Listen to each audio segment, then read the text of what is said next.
She screamed, "Don't let him escape, he's dangerous. Lock the doors." Her voice cut through the palace like a blade, echoing off the stone walls. Soldiers rushed inside, spears raised, and in the center of that room, trembling but still standing, was Alexander himself. The greatest conqueror the world had ever seen, suddenly treated like a criminal. He stared at them, confused, breath shaking, sweat dripping down his neck. "I am your king," he whispered, but no one moved. No one bowed. Their eyes were filled with fear, not loyalty. The woman who shouted, the high priestess of Babylon, stepped closer. Her smile was cold, almost hungry. "You don't rule here anymore," she said softly. "The gods have judged you. Tonight your kingdom dies." Alexander's hands clenched. Just hours ago he had been celebrating victory, laughing with generals, drinking wine under silver torches, and now his own men looked ready to drag him like a prisoner. The room fell silent, heavy and choking, and suddenly the floor beneath him seemed to shake. A sharp pain stabbed his stomach, the kind of pain that felt like fire ripping through his bones. He gasped, falling to his knees. The guards stepped back, horrified. His skin turned pale, sweat pouring, and a strange purple stain spread across his side like something crawling under his flesh. "What did you do to me?" he groaned. The priestess knelt beside him, leaning close enough that he could smell the bitter scent of ashes on her breath. "This is the price of stealing the world," she whispered. "Even kings must rot." For a moment, Alexander tried to stand, grabbing the edge of the table, but his legs shook as if they belonged to someone already dead. The torches flickered, dimming, and shadows stretched across the walls like hands reaching for him. His generals watched in shock, whispering, unsure whether to help or stay silent. Betrayal poisoned the air. He looked into their eyes, searching for loyalty, finding none. "I am not finished," Alexander snarled, but the words barely escaped his mouth. The priestess smiled again, low, cruel, certain. "Oh, but you are, and the world will watch you rot while still alive." A cold dread swallowed him whole. Something was spreading through his blood, something not human. And the worst part, someone in that room wanted him dead. Someone close. He could feel it. He could almost see their face, but the world twisted and blurred around him. His vision darkened, torches melting into black flame, and the last thing he heard was a whisper behind him, a voice he recognized too well. "It's time, Alexander." His heart stopped for one terrifying second, then crashed back into motion like thunder. Something monstrous had just begun. Alexander's scream echoed through the chambers as the pain ripped deeper into him, tearing through muscle like blades of broken glass. His hands shook violently, and dark veins crawled up his arms, spreading fast beneath his skin. The guards stepped back in panic, crossing themselves as if they were watching a demon being born. "Get a physician," one shouted, voice cracking with fear. "No," the priestess snapped, raising her hand. "Let him feel it." Alexander's vision blurred again. The faces around him stretched and twisted, turning into haunted masks, dripping with shadows. He tried to breathe, but his lungs tightened like fists were squeezing them shut. Every second felt like drowning in boiling water. General Perdiccas rushed forward, pushing soldiers aside. "Move, he needs help," he yelled, kneeling beside Alexander. The priestess blocked him with her staff. "Touch him, and you die next." Perdiccas froze, rage burning in his eyes. "You speak like you own this kingdom." She leaned closer, whispering like a knife sliding across bone, "I own fate." Alexander tried to lift his head. His voice cracked, barely a breath. "Perdiccas, don't let them." But before he could finish, another wave of agony struck. His back arched, fists clenched so tightly his nails pierced his palms. Blood trickled down his fingers. The purple stain on his side spread like it was alive, pulsing, crawling toward his heart. The room smelled of rot, fresh, raw, nauseating rot, as if his flesh were already decaying. Soldiers covered their noses. One vomited on the floor. "What is happening to him?" whispered a young guard, trembling. The priestess tilted her head, watching Alexander with cold fascination. "This is no poison. This is punishment." Suddenly, torches along the walls burst into violent sparks, flames twisting upward like black serpents. A chilling wind rushed through the palace, making every banner snap and whip, as if the dead were marching inside. The doors slammed shut on their own. No one dared to move. Alexander forced his eyes open, tears burning. He looked directly at the priestess, jaw shaking from pain. "You think I fear death?" She smiled, a slow, hollow smile. "Oh no, Alexander, death would be mercy. What's coming for you is worse." Perdiccas grabbed Alexander's arm, trying to lift him, but Alexander's skin was burning hot, heat like fire through armor. He winced, pulling back. "My king," Perdiccas whispered, voice shaking, "tell me who did this. Tell me who I need to kill." And Alexander whispered 3 words, words so soft only Perdiccas heard them. "Someone close betrayed me." Perdiccas' face went pale. His eyes scanned the room one by one, each general, each friend, each traitor waiting to strike.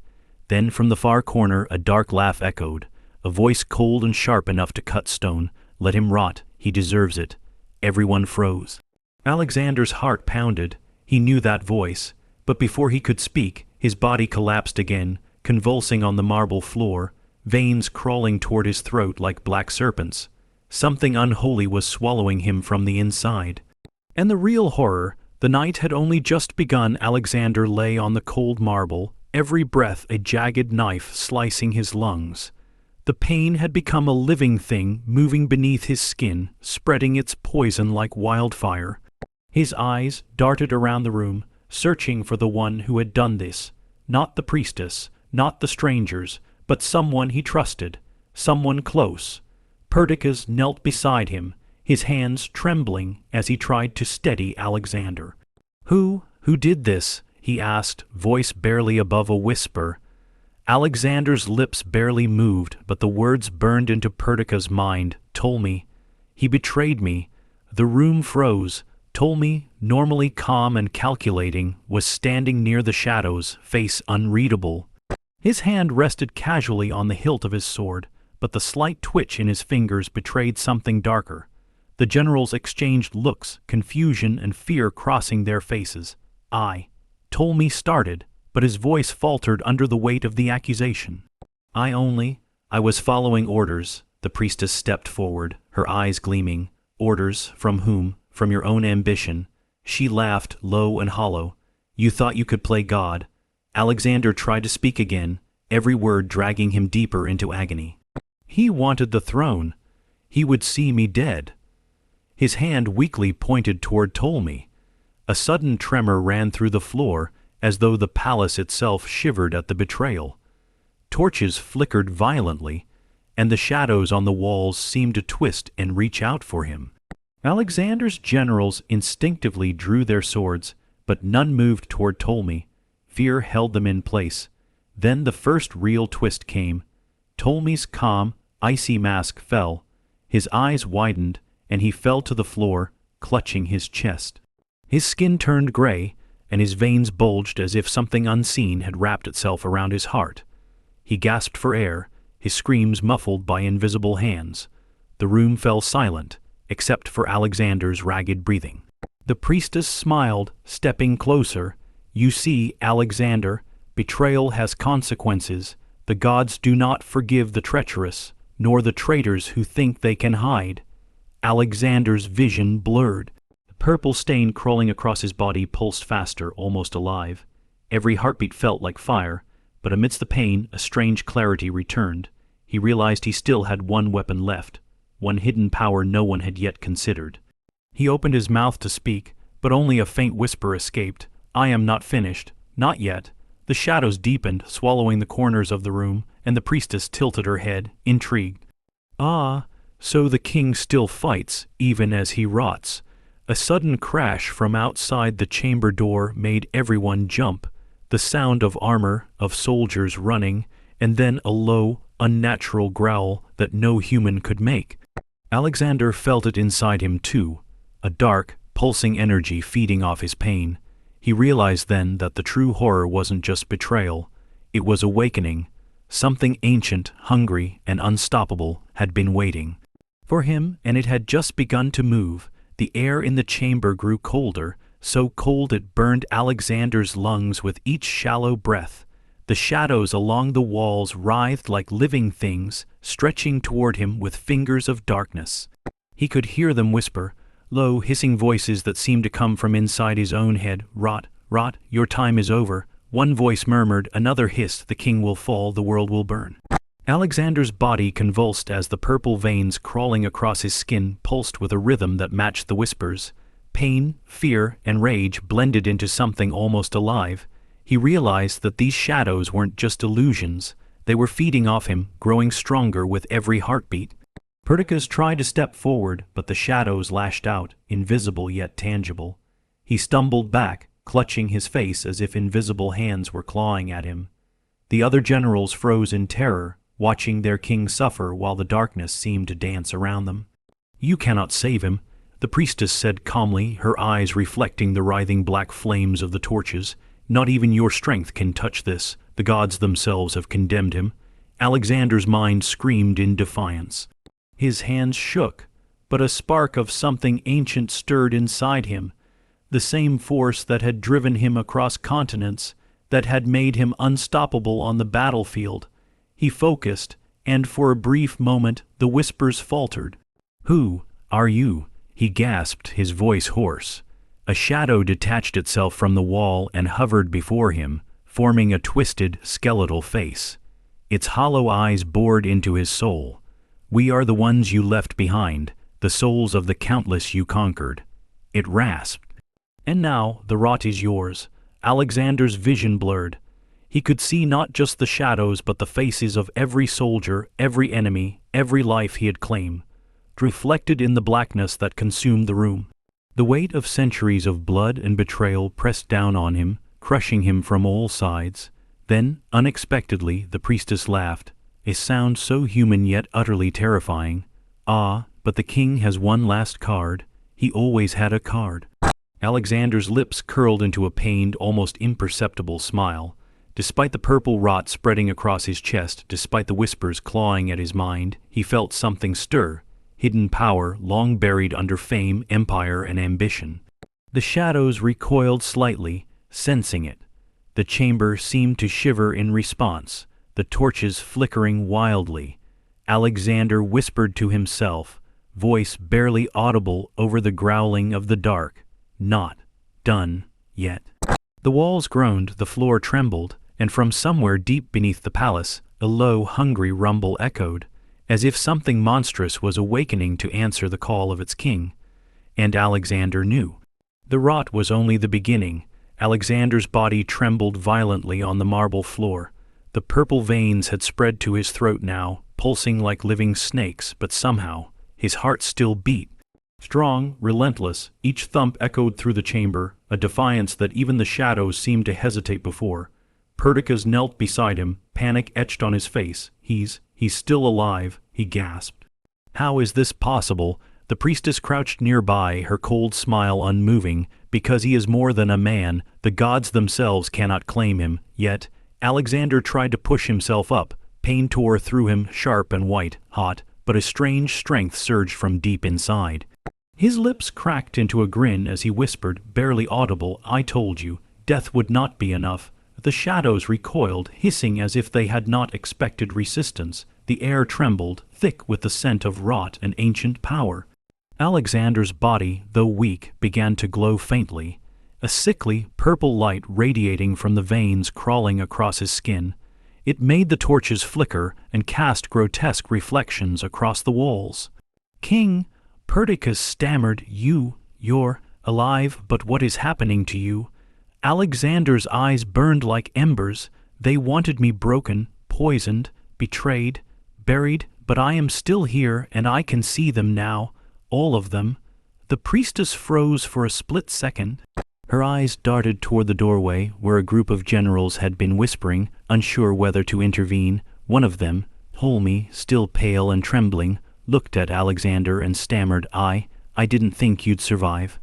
Alexander's voice was low, a growl that carried both pain and fury. "You wanted me gone, but now you will see, you will all see." A sudden, violent tremor shook the chamber. Dust and debris rained from the ceiling. The shadows writhed and surged like a living tide, but Alexander's body responded, veins glowing brighter with each pulse. Every heartbeat now seemed to drive back the darkness, creating a terrifying rhythm, alive, angry, unstoppable. The priestess stepped back, sensing that her control was slipping. This is impossible, she hissed. Alexander forced himself upright, leaning on Perdiccas for support. His chest heaved with effort. Impossible, he spat. You poisoned me, tried to bury me, thought I would rot, but I am not yours to take, not yet. The shadows shrieked, twisting and bending, as if wounded by his defiance. Alexander's eyes swept the room, landing on the priestess with a fury that chilled the blood of everyone present. And then, in a voice that was barely human, he whispered, "Tonight, the rot ends with me." A heavy silence fell. The chamber held its breath, waiting for what was coming. The walls of the Babylonian palace seemed alive now. Marble cracked, shadows moving along every surface like fingers stretching to touch Alexander. The torches twisted unnaturally, black smoke curling upward despite the still air. Each creak of the floor felt like the building itself was watching, judging, waiting for him to fail. Alexander leaned on Perdiccas, every movement sending spikes of pain through his body. Yet despite the agony, he could sense the pulse of something beneath the palace, deep, vast, and hungry. The ground seemed to pulse beneath their feet, responding to his heartbeat, matching his breath with its own rhythm. The priestess raised her staff, chanting softly. Her words were strange, alien, and full of power. Shadows around her swirled faster, forming grotesque shapes. Faces of soldiers, enemies, and unknown creatures screaming silently. "Stop this madness," Perdiccas shouted. "The king is alive. He's fighting." The priestess' lips curved into a cruel smile. "Alive, yes, but for how long? Babylon does not forgive." Alexander struggled to his feet, veins glowing brighter, pulsating with his fury. "This palace, it's alive," he gasped. "It's feeding on fear, on betrayal, and I won't let it claim me." Suddenly the walls groaned, a deep, resonant sound that rattled the bones. Marble cracked and split, as if the building itself was trying to swallow him whole. Shadows darted toward him, but Alexander raised a trembling hand, feeling the ancient power within him respond. The light from his veins flared, and the shadows recoiled, screeching as they dissolved into the cracks of the walls. Priestess stepped closer, eyes wide now, a hint of fear in her usually confident gaze. How can this be?" Alexander's voice was raw, rasping, yet filled with authority. "You underestimated me. You thought death and betrayal could break me. But you were wrong. I am more than flesh, more than blood. I am the storm that will consume your lies." A low rumble echoed from below, vibrating through the floor. Dust and rubble fell from the ceiling, and the palace seemed to pulse faster, as if testing him, daring him to falter. Then, from the shadows, a new sound emerged, a guttural, inhuman growl that seemed to crawl out from the very foundations. Alexander's eyes narrowed. He realized with a chill that this was no ordinary palace, no ordinary enemy. Something older than men, older than gods, had been sleeping beneath Babylon, and now it was awake. And it had sensed its king. The floor beneath Alexander trembled violently, cracks racing like lightning through the marble. Dust and debris fell around him, choking the room, yet the glow in his veins pulsed stronger, as if feeding on the palace's terror. The shadows writhed, clawing at the edges of reality, and from deep below a sound emerged, a low, wet, hunger-filled growl that made every soldier freeze. Alexander gritted his teeth, each breath a battle. "Whatever is down there, it answers to me," he rasped. "I am still its master." Perdiccas stared, eyes wide with fear. "King, what is it? What are you saying?" Alexander could barely speak. Pain lanced through his chest, but clarity pierced through the agony. "The palace, it's a prison, but also a weapon, the rot, the betrayal. It awakens the guardian beneath, and it will follow me wherever I go." The priestess staggered back, her staff clattering to the floor. Her confident mask had slipped. "No, you cannot control it. It will consume everything." A sudden tremor threw her to her knees, and from the floor, black mist began to seep upward, curling like serpents. Within it, monstrous shapes emerged, grotesque, half-formed figures, as though the bones of the earth had been twisted into horror. Eyes glowed from the darkness, and whispers hissed in every corner of the chamber. Alexander stood, veins pulsing violently, forcing the pain into focus.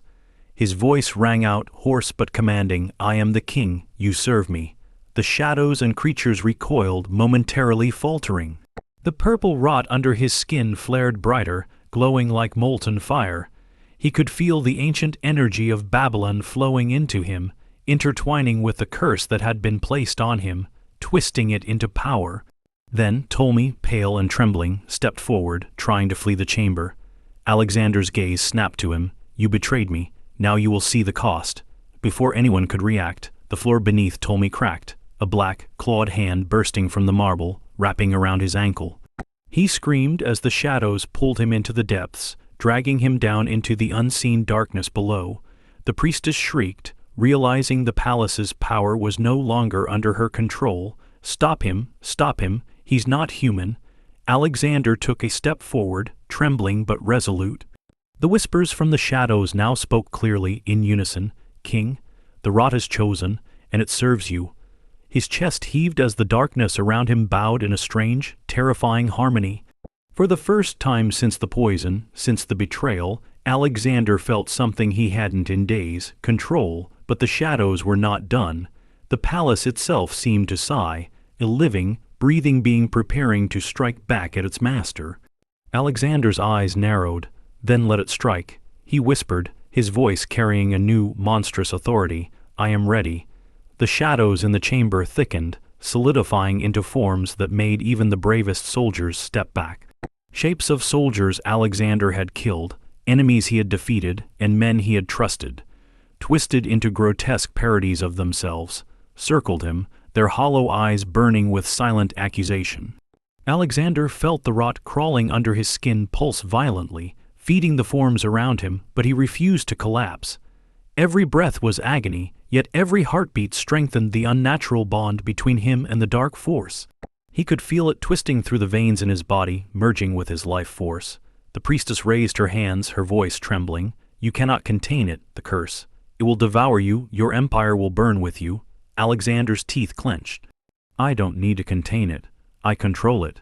His voice carried through the chamber, low and commanding, shaking even the walls themselves. "This rot, this curse, it will serve me, not you."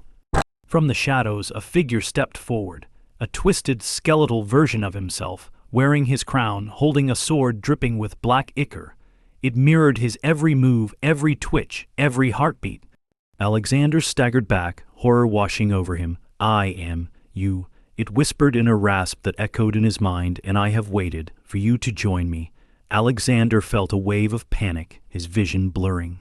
The rot under his skin ached, demanding submission. If he fell, this version of himself would rise and claim Babylon. His empire, his life, everything he had fought for would be lost to this shadow king.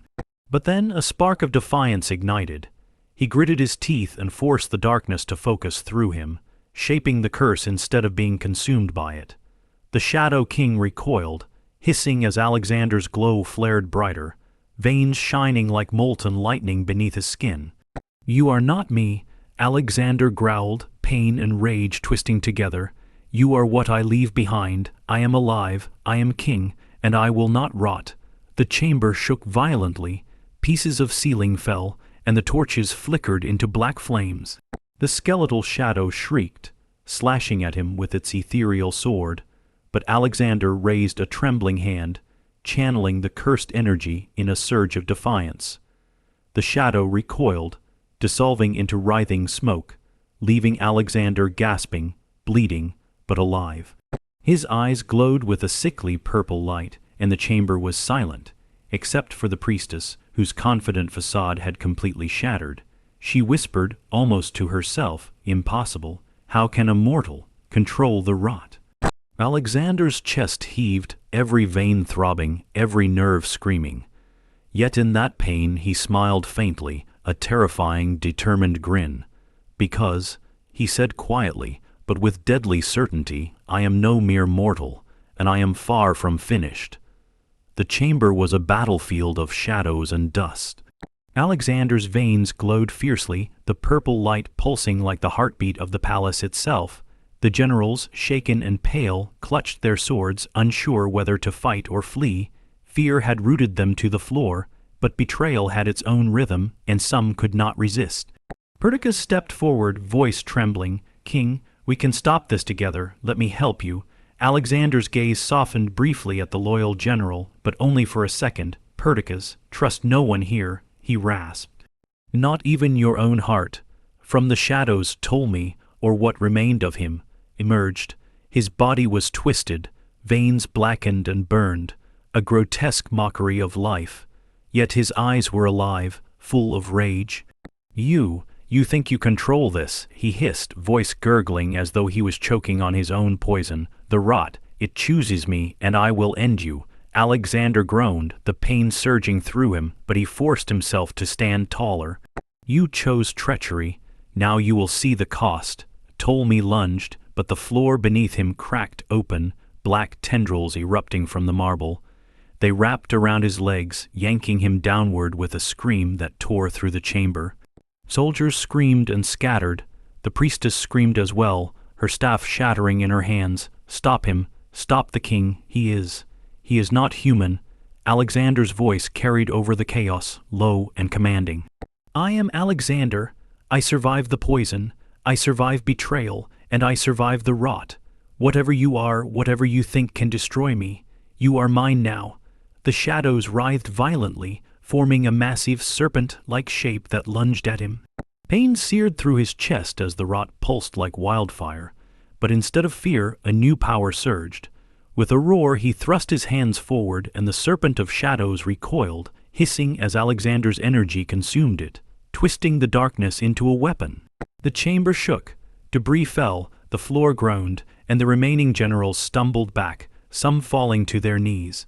They watched in stunned silence as Alexander, pale and bleeding, stood at the center of the chaos, veins glowing like molten veins of fire, commanding the shadows around him as if they were extensions of his own body. The priestess fell to her knees, tears streaming down her face. You cannot. This is forbidden. Alexander's eyes burned, every pulse of light in his body matching the heartbeat of the palace. Forbidden, he whispered, pain and fury merging. I am the king, I am the rot, I am everything you ever tried to take from me, and more. A deep rumble shook the foundations again. The palace itself seemed to inhale, preparing for something monumental. Alexander looked down at the black tendrils writhing across the floor and realized the real battle was just beginning. Alexander's body throbbed with the unholy pulse of the rot, and with each heartbeat, the chamber seemed to bend to his will. The shadows that had haunted him, that had clawed at his flesh and whispered of death, now twisted and rose like obedient servants. His glowing veins flared, casting an eerie purple light that painted the terrified generals' faces in grotesque relief. Perdiccas stumbled forward, awe and fear battling in his eyes. King, what are you doing? Alexander's voice was low, guttural, and resonant. I'm turning their weapon into mine. He stretched out a hand, and the shadows responded instantly, rising into jagged forms, wrapping around Ptolemy, who was screaming, his body contorted and paralyzed. The rot under Alexander's skin pulsed like molten chains, connecting to the shadows and binding the traitor tightly. The priestess gasped, horror etched across her face. No, this isn't possible. You should have died.